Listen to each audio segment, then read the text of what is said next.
Ed's vision blurred as the studio lights blazed overhead. The telegram crumpled in his sweaty palm, the words burning into his retina like a brand MS.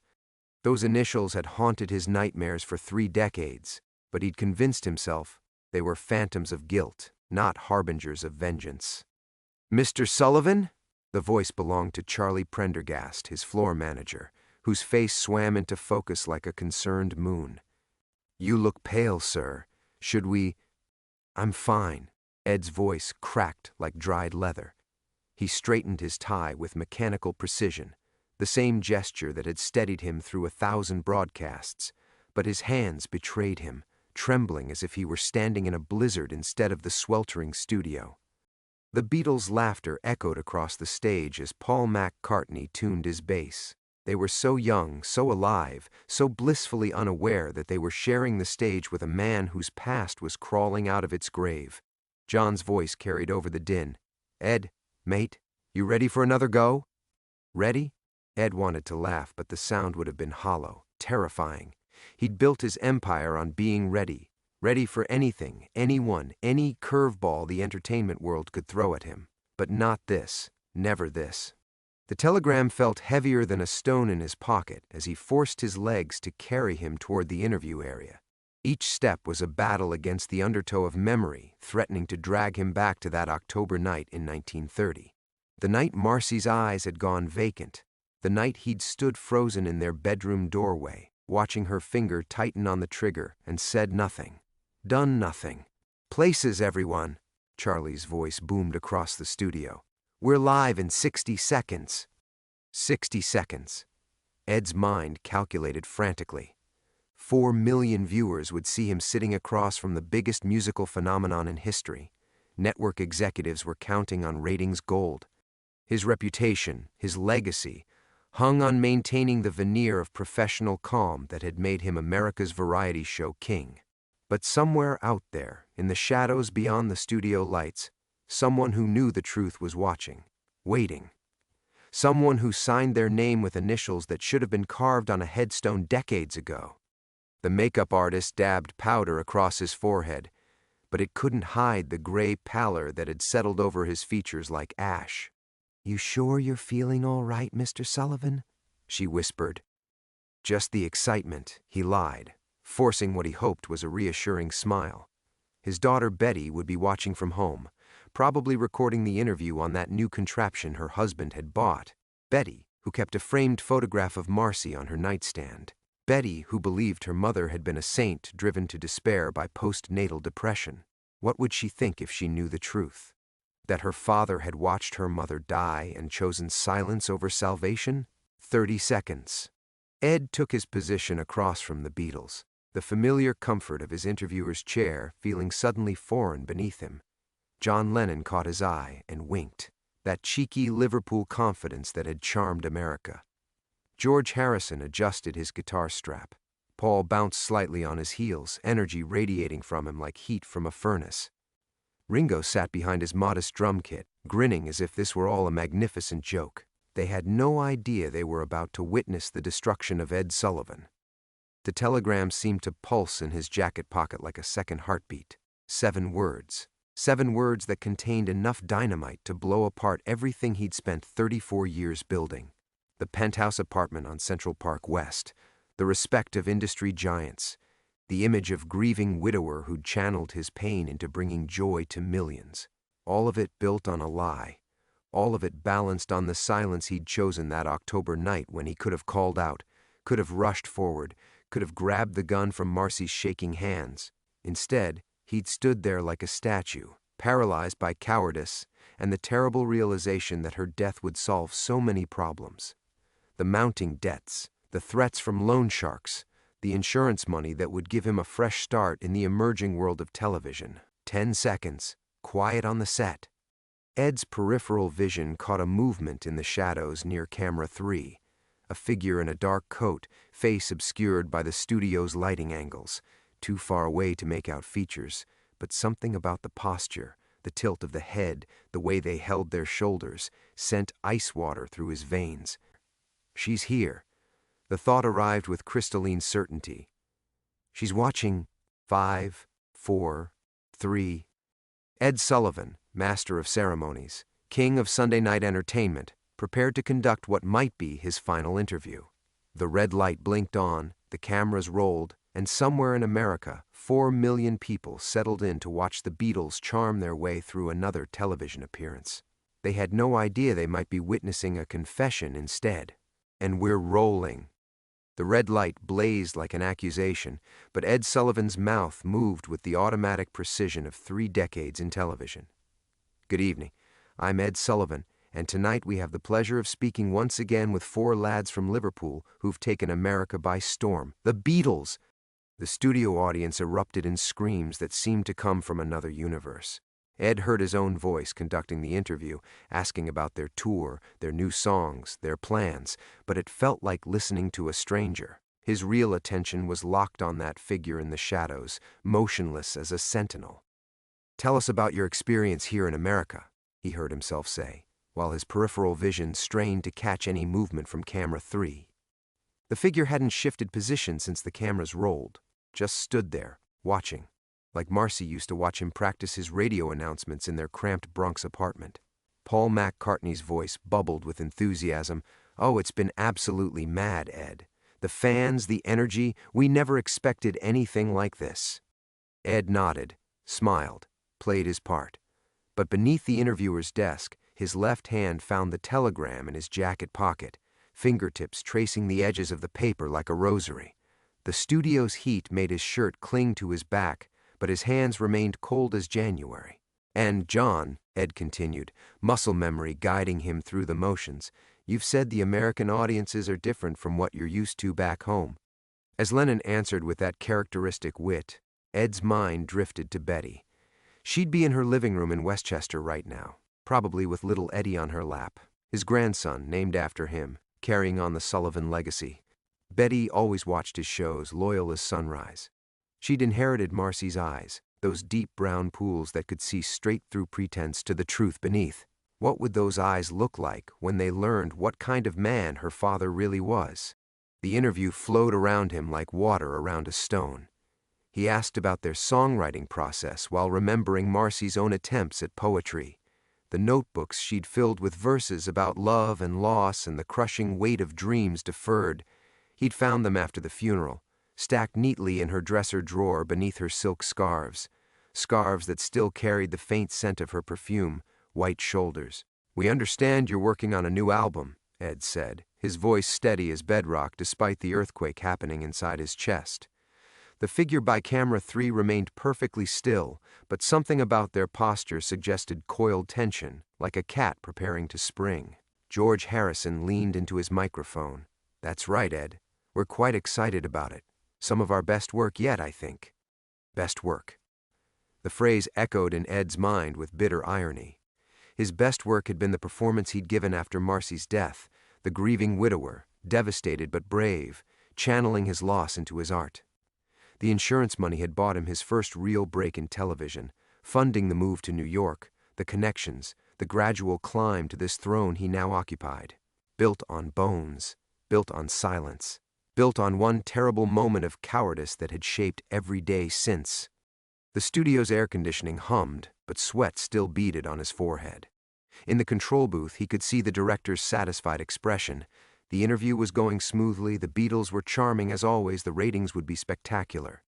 CBS executives would be pleased, sponsors would be happy. America would tune in again next Sunday, expecting the same Ed Sullivan they'd always known. "Ringo," Ed said, his autopilot navigation finding the next question, "what's it like being part of this phenomenon?" As the drummer answered with that gentle humor that had made him America's favorite Beatle, Ed caught a flicker of movement from the shadowy figure. Not much, just a slight tilt of the head, but enough to confirm his certainty. The way they moved, the careful precision of each gesture, the patience of someone who'd waited 34 years for this moment. Marcy had always been patient. Patient with his failed auditions, his rejected scripts, his mounting desperation as the bills piled up and the loan sharks circled closer. She'd believed in him even when he'd stopped believing in himself. Right up until that last night, when the pressure had finally cracked her like an eggshell. "We have time for just one more question," Ed announced, though he had no memory of checking the clock. His body was performing while his soul prepared for judgment. "What message do you have for all the young people watching tonight?" Paul's face lit up with that boyish sincerity that had captivated a continent. "Just to follow your dreams, really. We were 4 lads from Liverpool with nothing but guitars and hope. If we can make it, anyone can. Follow your dreams." Ed almost laughed at the cosmic cruelty of it. He'd followed his dreams, all right. Followed them right over Marcy's grave and into this glittering prison of celebrity. And now the dead were coming home to collect their due. The interview wrapped with practiced efficiency. Handshakes, smiles, waves to the screaming audience. But as the cameras powered down and the studio lights dimmed, Ed's eyes found the shadows near camera 3. Empty. The figure was gone, dissolved back into the darkness like a half-remembered nightmare. But the telegram in his pocket felt heavier than ever, and Ed Sullivan knew with the certainty of a condemned man that this was just the beginning. Inciting incident. The backstage corridor felt like a tomb after the electric chaos of the studio. Ed's footsteps echoed against concrete walls painted institutional green, each sound sharp as a gunshot in the sudden quiet. The Beatles had been whisked away by their handlers, their laughter fading into the building's maze of dressing rooms and exit doors.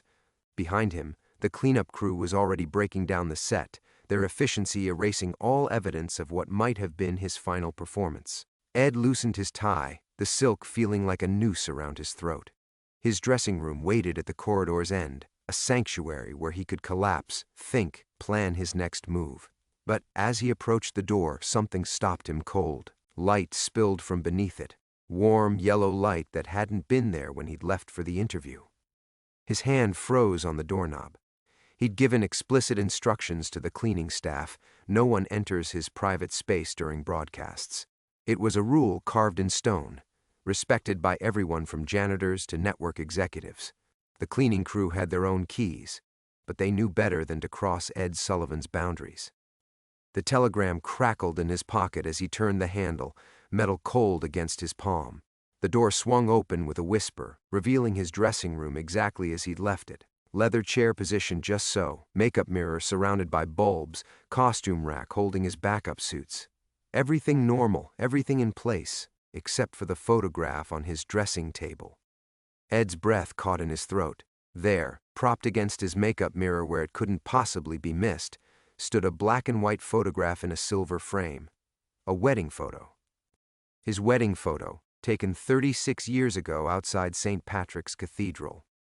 He remembered that day with crystalline clarity, October 12, 1928. Marcy in her mother's dress, lace yellowed with age but radiant on her slight frame. His own face, young and hopeful, arm wrapped protectively around his bride's waist. The photograph had been destroyed. He was certain of it. After the funeral, he'd burned everything that might trigger memories. Photos, letters, the small mementos of their brief marriage. This picture had gone into the flames first, curling and blackening until only ash remained. Yet here it was, impossibly present and perfectly preserved. Ed stepped closer, his legs moving against his better judgment. The photograph was exactly as he remembered, even down to the small crack in the lower right corner where he'd dropped the frame during their move to Connecticut. But something was different. Something that made his skin crawl with primal terror. Marcy's face had been carefully circled in red ink. Fresh red ink. The kind that came from a fountain pen, still slightly wet at the edges where it had pooled in the photograph's grain. Below the circle, in handwriting he recognized like his own reflection, someone had written a single word. Soon. Ed's hand shot out to steady himself against the dressing table, sending small cosmetics containers clattering to the floor. The sound seemed to come from very far away, muffled by the roar of blood in his ears. This wasn't possible. The photograph was ash. The handwriting belonged to a woman 34 years dead. The red ink was... His telephone rang. The black rotary phone on his desk, the private line known only to family and CBS executives, shrilled with mechanical persistence. Ed stared at it as if it were a cobra, coiled and ready to strike. 7 rings. 8. 9. On the 10th ring, his hand moved without conscious command, lifting the receiver to his ear. Hello? His voice was barely a whisper. Silence. Then the sound of breathing, slow, deliberate, patient as a predator. Ed pressed the phone closer to his ear, straining to hear anything that might identify the caller. Street noise, music, voices in the background. Nothing. "I know you're there," he said, his words gaining strength. "What do you want?" More breathing. Then, impossibly, a sound that turned his blood to ice water, humming. A woman's voice, soft and melodic, humming the tune they'd danced to at their wedding reception. "The Way You Look Tonight." Marcy's favorite song, the one she'd hummed while doing dishes in their Connecticut kitchen. The humming stopped abruptly. The voice was older than he remembered, weathered by years and pain, but unmistakably hers, unmistakably Marcy. "We need to talk." The line went dead. Ed stood frozen in the sudden silence, receiver clutched in his white-knuckled grip, staring at the impossible photograph. The dressing room walls seemed to close in around him, the familiar space transformed into a trap. 34 years of carefully constructed lies crumbled like sandcastles before the tide. His dead wife was alive, and she was coming for him.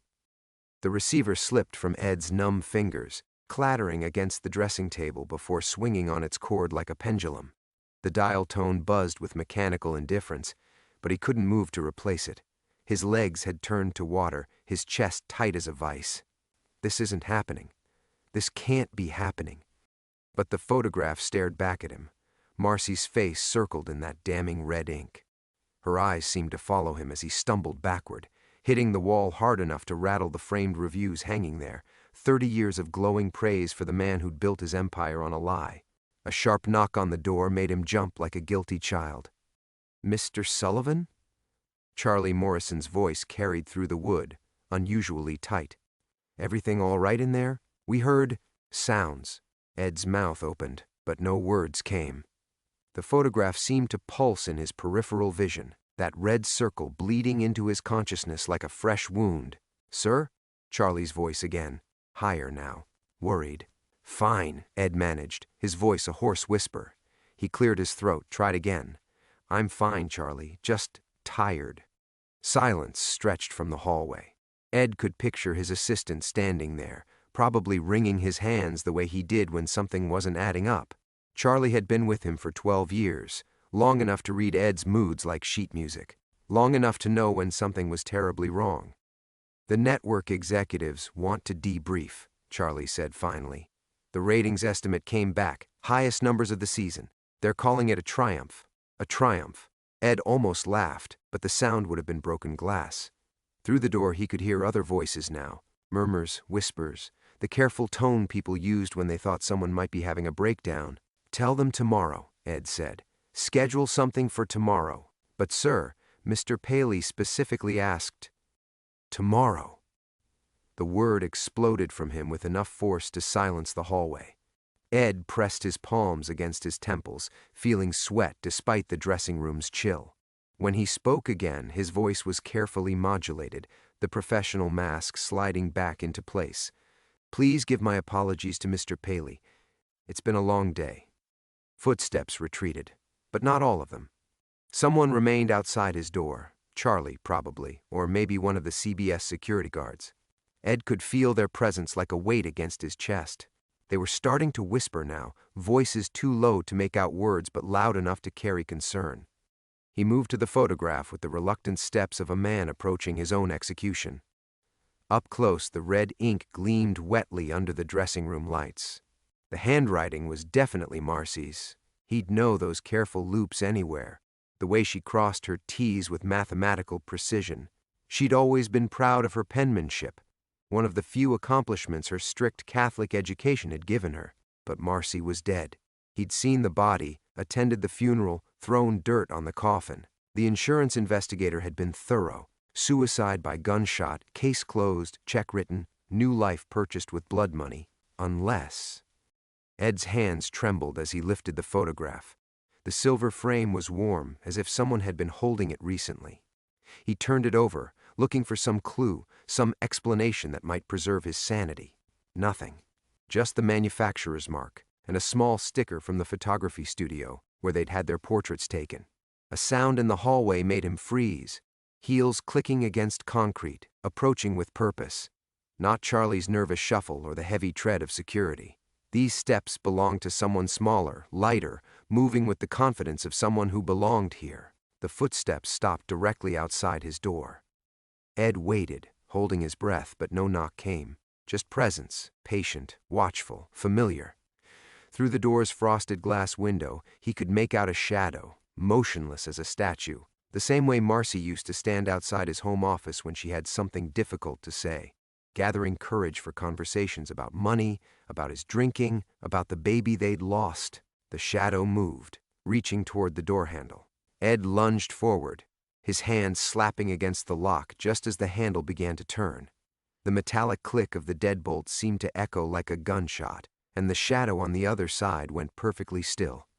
Ed, the voice, came through the door, muffled but unmistakable. Not Marcy's voice exactly. Older, rougher, shaped by decades of whatever hell she'd been living, but close enough to stop his heart. "I know you're listening." Ed pressed his back against the door, feeling like the last defender of a lost city. In the hallway, the whispers had stopped. Even Charlie's nervous breathing had gone silent. Whatever was happening, it was scaring everyone. 34 years, the voice continued, patient as cancer. 34 years I've waited, but I'm tired of waiting now. The shadow moved away from the door, heels clicking into the distance until they faded completely. Ed remained frozen against the wood, listening to his own thundering heartbeat and the whispered conversations of people who were beginning to understand that Ed Sullivan was no longer the man they thought they knew. The silence stretched until Ed's muscles cramped from tension. When he finally stepped away from the door, his legs nearly gave out. The photograph waited on his dressing table like evidence at a crime scene. Marcy's circled face watching him with dead eyes that somehow seemed more alive than they had any right to be. His hands shook as he reached for the bottom desk drawer, fingers fumbling with the hidden catch he'd installed years ago. Inside, beneath contracts and old scripts, lay the manila folder he'd hoped never to touch again.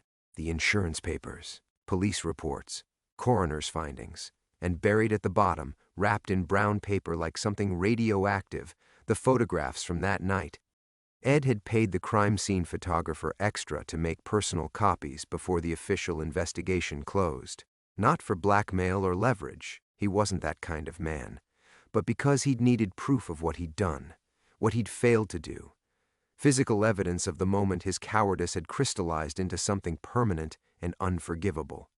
The photographs spilled across his dressing table with a whisper of old paper, black and white images of their Connecticut kitchen, the overturned chair, the broken glass, the dark stains spreading across linoleum like spilled ink, and there, in the corner of one frame, barely visible in the shadows, his own shoes, brown Oxford wingtips, the ones Marcy had bought him for their 2nd anniversary. Proof that he'd been there, proof that he'd watched, proof that when she'd begged him to stop her, when the gun had trembled in her hands like a live thing, he'd chosen his career over her life. The insurance money had been generous, enough to move to New York, to buy his way into the right circles, to transform himself from Ed Sullivan, failed vaudeville producer, into Ed Sullivan, television impresario. He told himself it was what Marcy would have wanted, her sacrifice given meaning through his success. But looking at these photographs now, he saw only the lie he'd been living. The woman in his dressing room hadn't killed herself that night. She'd been murdered by his silence, by his calculation, by the moment he'd weighed her life against his ambition and found her wanting. A soft knock interrupted his spiraling thoughts, different from Charlie's urgent tapping or the security guard's professional rap. This was gentle, almost apologetic. "Daddy?" Ed's heart stopped. Betty. His daughter stood in the hallway, probably worried sick after the whispered reports of his erratic behavior. He could picture her perfectly, still beautiful at 31, wearing one of those sensible dresses she favored, her dark hair styled in the same victory rolls Marcy had worn during their marriage. Sometimes the resemblance was so strong it made him dizzy. "Betty?" His voice cracked like a teenager's. "Sweetheart, what are you doing here?" "Charlie called me. He said you seemed upset. I was worried." The concern in her voice nearly undid him. Betty had been only 3 when Marcy died, too young to remember the details but old enough to sense the grief that had shaped her childhood. She'd grown up believing her mother was a saint who'd been taken too soon by tragedy. the devoted wife who'd supported her husband's dreams until depression claimed her. Ed had crafted that narrative carefully, brick by brick, until even he sometimes believed it. "I'm fine," he lied, sweeping the photographs back into their folder. But his movements were too quick, too desperate. One image escaped his grasp, sliding across the dressing table to flutter toward the floor. "Daddy, please, let me in. We can talk about whatever's troubling you." The escaped photograph lay face down on the carpet, but Ed could see the corner of the image, that telltale dark stain that had haunted his dreams for 3 decades. If Betty saw it, if she understood what it meant, it would destroy everything, not just his reputation, but her entire understanding of who she was. The daughter of a saint would become the daughter of a suicide. The daughter of a loving husband would become the daughter of a killer. "I need a moment," Ed said, dropping to his knees to retrieve the photograph. His arthritic joints protested, but terror gave him speed.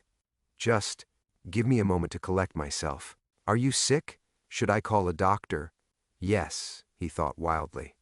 Call someone. Call everyone, because I'm dying inside, and I don't know how to stop it. Instead, he forced steel into his voice.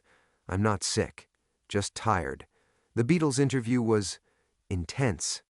Through the frosted glass, he watched Betty's shadow shift. She was checking her watch, probably calculating how long until the babysitter expected her home. Little Eddie would be asking for his bedtime story soon. The same fairy tales Ed had once read to Betty, back when he'd believed in happy endings. "All right," Betty said finally, "but promise you'll call if you need anything. Tom's working late, so I could come back if—" "No." The word came out sharper than intended. "No, sweetheart.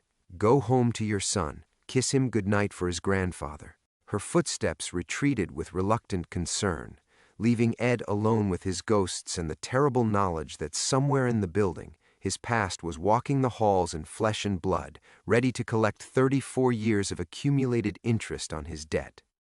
Ed remained on his knees long after Betty's footsteps faded, the retrieved photograph trembling in his arthritic hands. The crime scene image seemed to burn his fingertips. That kitchen floor, that dark stain, those brown Oxford shoes that proved his presence at the moment of truth.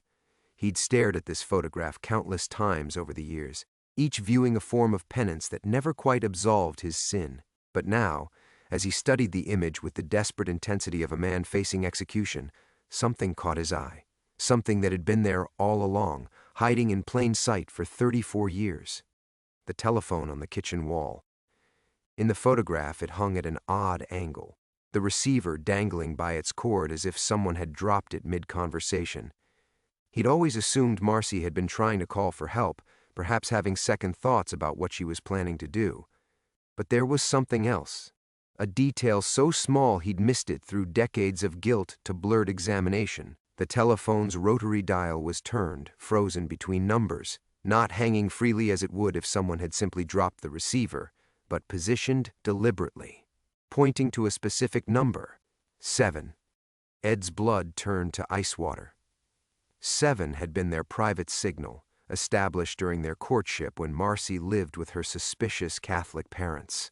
7 rings meant "I love you." 7 knocks meant "meet me outside." 7 was their secret language, their intimate code that no one else could possibly know. Unless someone had forced her to make that call. Unless someone had been there that night who knew their private signals. Unless the woman on the other end of that call, the woman who had hummed their wedding song into his telephone just minutes ago, had been listening to Marcy's final message 34 years ago. The dressing room walls seemed to shift around him as the implications crashed through his consciousness like artillery shells. He hadn't been the only witness to Marcy's death. Someone else had been there, someone close enough to know their most intimate secrets, someone who had let him believe for 3 decades that he was the sole keeper of that terrible night's truth. The insurance investigator's report had been thorough but not perfect. Ed pulled it from the folder with shaking hands, scanning details he'd memorized but never truly examined. Single gunshot wound, door locked from inside, no signs of struggle. Case closed. But there, buried in the coroner's technical language, a detail that suddenly blazed with new significance. Victim's fingernails contained traces of foreign skin cells, suggesting recent physical contact with another individual. Ed had always assumed those skin cells belonged to him. He'd held Marcy's hands that night, hadn't he? Touched her face when she begged him to stop her. But what if they belonged to someone else entirely? Someone who had been there before he arrived. Someone who had staged the scene and waited for him to stumble into their trap.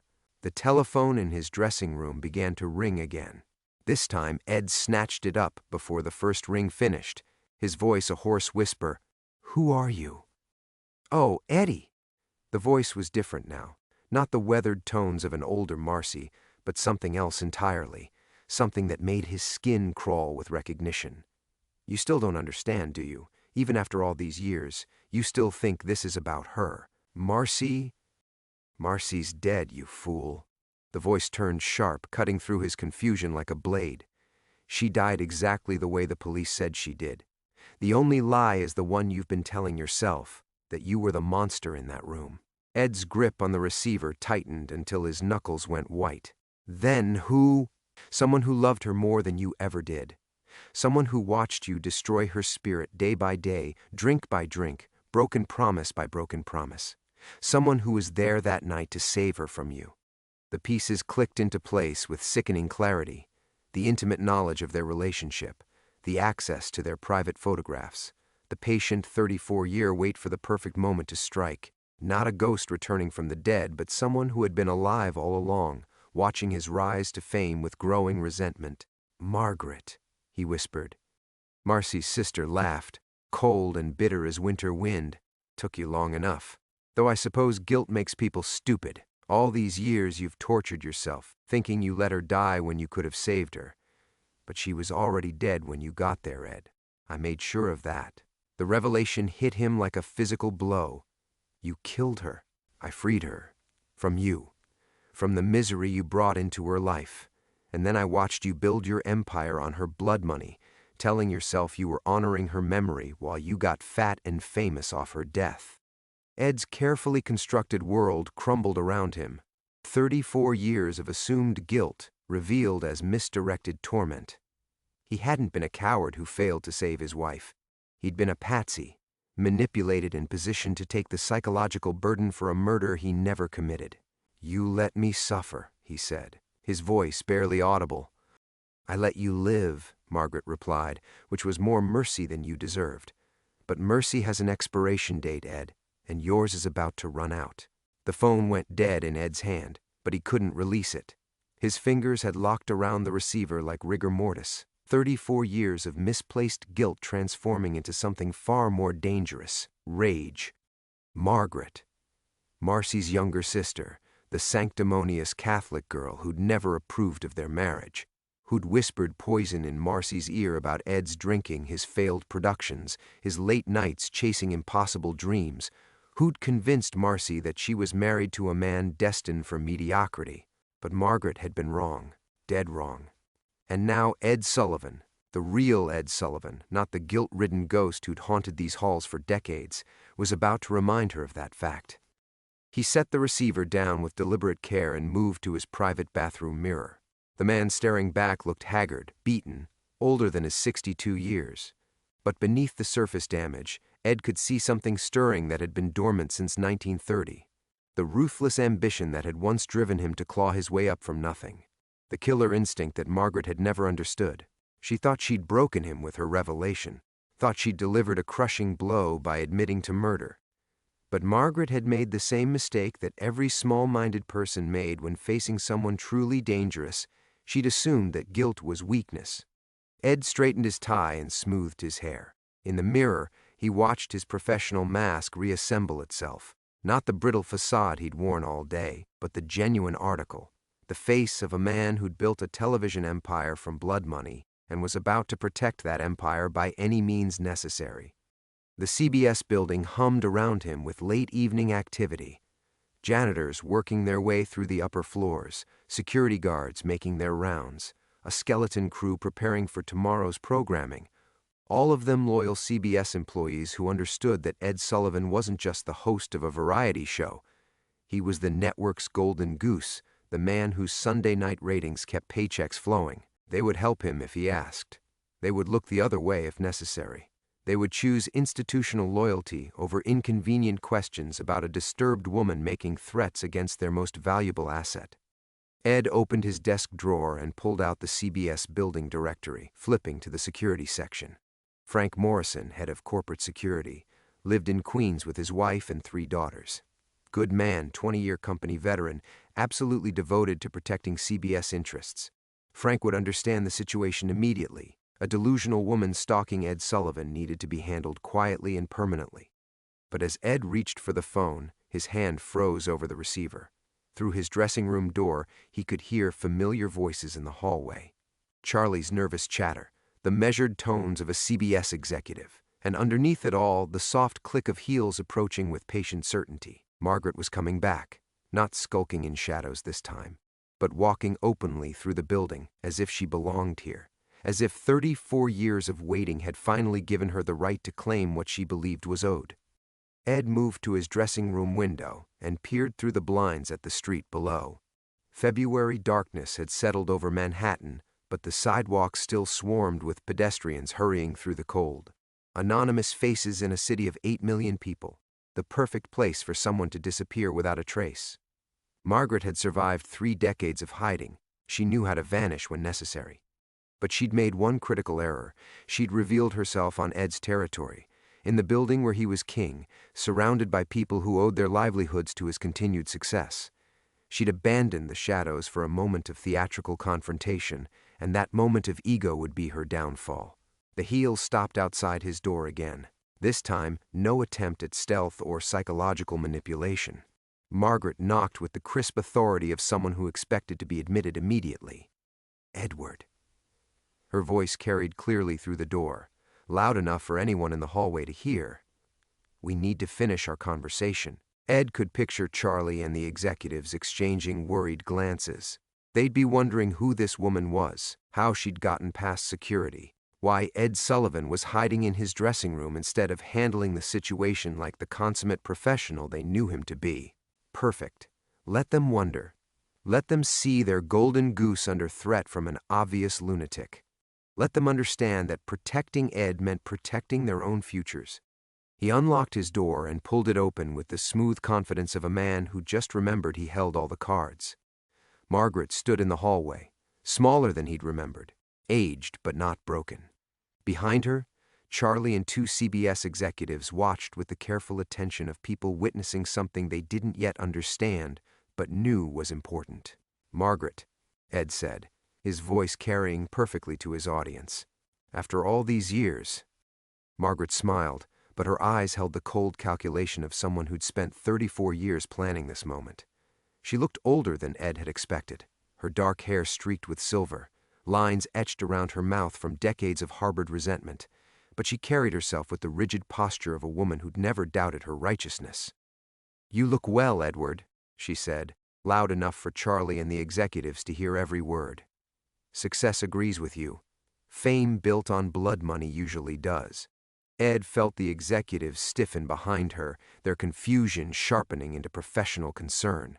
Charlie stepped forward with the protective instinct of a 20-year employee who'd seen Ed handle difficult guests, drunk celebrities, and network politics with unflappable grace. "Mr. Sullivan, should I call security?" Charlie's voice carried the weight of institutional authority, CBS protecting its own. "Not yet," Ed replied smoothly, his television smile never wavering. "Margaret is an old family friend. Aren't you Margaret? Marcy's sister, visiting from—" He paused deliberately, letting the silence build. "Where have you been living these days?" It was a calculated strike. Margaret had spent 3 decades hiding, and Ed was reminding her, and his witnesses, that she was the one who'd been running. She was the one who'd lived in shadows while he'd built an empire in the spotlight. Margaret's composure flickered for just a moment. "I've been waiting," she said, stepping closer to Ed's doorway. "Watching you profit from my sister's death, building your precious television show on the foundation of her grave." "Your sister committed suicide," Ed said with the patient tone of someone correcting a persistent delusion. "It was tragic. It nearly destroyed me. But I honored her memory by making something of my life." "Honored her memory?" Margaret's voice rose, cracking with 3 decades of suppressed fury. You abandoned her when she needed you most. You chose your pathetic career over her life, and when she couldn't bear it anymore. When she couldn't bear what? Ed interrupted, his voice sharp as a blade. He stepped closer, invading her personal space with the confidence of a man on his own territory. When she couldn't bear being married to a man who was building something? When she couldn't handle the temporary struggles that come with ambition? Behind Margaret, Charlie and the executives exchanged glances. This was starting to sound like family drama. Messy, emotional, the kind of thing that could damage CBS if it got out. Ed could see them calculating, weighing their loyalty against potential scandal. Margaret's hands trembled as she reached into her purse. For a moment, Ed tensed, wondering if she'd brought a weapon. But what she pulled out was far more dangerous than a gun, a manila envelope, thick with documents. "I have proof," she whispered, her voice carrying the weight of absolute conviction. "Police photographs, insurance reports, evidence that you were there that night when she died." Ed felt his carefully constructed facade threatening to crack. The photographs, she had the crime scene photos, the ones that showed his shoes in the corner, proof that he'd been in the kitchen when Marcy pulled the trigger. After 34 years, his greatest fear was being realized in front of the very people whose respect had defined his existence. But then something unexpected happened. Instead of panic, Ed felt a surge of cold clarity. Margaret thought she was destroying him with evidence of his guilt, but she'd revealed something far more important. She still believed he was responsible for Marcy's death, which meant she was lying about committing murder herself. "Show them," Ed said quietly, gesturing toward Charlie and the executives. "Go ahead, Margaret. Show them your proof." Margaret hesitated, confusion flickering across her features. This wasn't the reaction she'd expected. She'd come here to watch him grovel, to see him destroyed by the revelation of his presence at the scene. She wasn't prepared for him to call her bluff. "These photographs prove you were there," she said, but her voice lacked the conviction of moments before. "They prove you watched her die." "They prove I tried to save her," Ed replied with the smooth authority of a master performer. "They prove that when I got the call, when I realized what she was planning, I rushed home to stop her, and I was too late." He turned to address Charlie and the executives directly, his voice carrying the warm sincerity that millions of Americans trusted every Sunday night. "Gentlemen, this poor woman has been living with grief and guilt for over 30 years. She blames me for her sister's suicide because she can't accept that some tragedies have no villain. Some deaths can't be prevented, no matter how much we love someone." Charlie's expression shifted from concern to protective sympathy. The executives nodded with the understanding of men who'd seen how fame attracted unstable people, seeking someone to blame for their pain. Margaret stared at Ed in horrified recognition. She'd spent decades planning this confrontation, but she'd underestimated the man she was facing. The broken, guilt-ridden widower she remembered from 1930 was gone, replaced by someone who could rewrite reality with the confidence of absolute authority. "You're lying," she whispered. "No," Ed replied gently. "I'm surviving." "Security will escort you out," Charlie said quietly, already reaching for his radio. "And Miss Sullivan, is it?" "I think it's best if you don't contact Mr. Sullivan again." Margaret looked at the faces surrounding her, Charlie's protective authority, the executive's dismissive concern, Ed's gentle smile that never reached his eyes. She'd imagined this moment 1,000 different ways, but never like this. Never as the broken one, the delusional sister, the woman who couldn't accept tragedy. "You win," she whispered, clutching the photographs that had once seemed so damning. "You always win." Ed watched her being led away, her footsteps echoing down the hallway until they faded into the building's eternal hum. Charlie and the executives lingered, offering concerned reassurances about security protocols and screening procedures. Ed nodded at appropriate intervals, his television smile never faltering, but his mind was elsewhere. When the hallway finally emptied, Ed returned to his dressing room and closed the door. The silence pressed against him like a physical weight. For the first time in hours, he was alone with the truth, not Margaret's truth, not CBS's truth, but the real truth that would die with him. He'd been there that night, he'd watched Marcy die, and he'd built his empire on the foundation of that terrible moment, just as Margaret had accused. The guilt that had driven him for 3 decades hadn't been misplaced after all. It had been earned, cultivated, transformed into the relentless ambition that made Ed Sullivan a household name. But guilt, he'd learned, was just another performance, another role to master. Ed opened his desk drawer and pulled out a photograph of Marcy from their wedding day. She looked radiant in white lace, her eyes bright with hope for their future together. He'd kept this picture hidden for 34 years, too painful to display but too precious to discard. "I'm sorry," he said to the photograph, his voice barely audible in the empty room, "not for surviving, not for succeeding, but for forgetting who you really were, because that was the truth Margaret had never understood. Marcy hadn't died because Ed was absent, she'd died because he was exactly who he'd always been. Ambitious, ruthless, willing to sacrifice anything for his vision of success. The man who could rewrite history with a smile and a smooth voice had been there all along. Even in 1930, Marcy had simply been the first casualty of his ascension. The phone on his desk rang once, then stopped. Ed stared at it, remembering all the calls that had led to this moment, the threats, the revelations, the final confrontation that had ended not in his destruction but in his complete triumph. Margaret would disappear back into whatever shadows had hidden her for 3 decades. The photographs would gather dust in some forgotten file. CBS would continue to pay him handsomely for bringing America its Sunday night entertainment. He should feel victorious. He should feel relief. Instead, Ed Sullivan felt nothing at all. That numbness would follow him home to his Park Avenue apartment, where he'd pour himself 3 fingers of bourbon and sit in his leather chair overlooking the city he'd conquered. It would stay with him through the quiet dinner with his wife, the woman who'd helped him build this life but had never known its true foundation. It would keep him awake at night, staring at the ceiling and listening to the sounds of a city that never slept.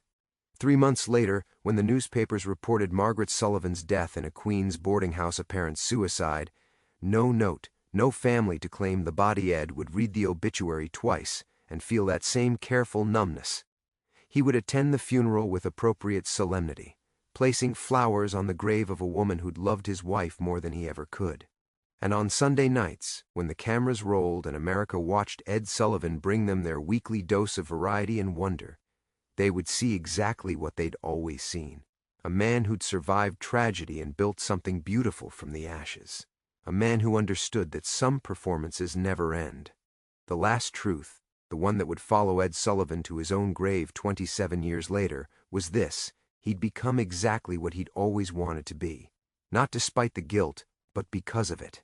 Not in spite of Marcy's death, but through it. In the end, that was worth any price, even his soul.